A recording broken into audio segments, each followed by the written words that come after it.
আমিষ পাতুরি তো অনেক খেয়েছেন, কিন্তু একবার এই নিরামিষ পাতুরিটা ট্রাই করে দেখুন, কথা দিচ্ছি ভালো লাগবেই। তো প্রথমে নিয়ে নিয়েছি পোস্ত, সর্ষে, নারকেল, কয়েকটা কাজু, কাঁচা লঙ্কা, নুন, হলুদ, টক দই, অল্প একটু চিনি আর সর্ষের তেল। আর এই সব দিয়ে এই মশলাটাকে পুরো বেটে নিতে হবে, ঠিক এইভাবে। আর মশলা বাটা হয়ে গেলে এভাবে পনিরের টুকরো নিয়ে নিয়েছি, যেটার মধ্যে পুরো মশলাটাকে ভালো করে মাখিয়ে নিতে হবে। আর এটাকে আধ ঘন্টার জন্য ম্যারিনেট হতে দিতে হবে।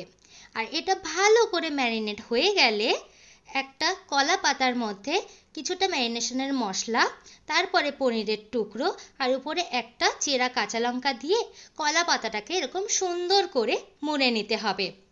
আর তারপরে একটা সুতো দিয়ে বা টুথপিকও এখানে ইউজ করতে পারেন, সেটা দিয়ে কলা পাতাটাকে আটকে নিতে হবে।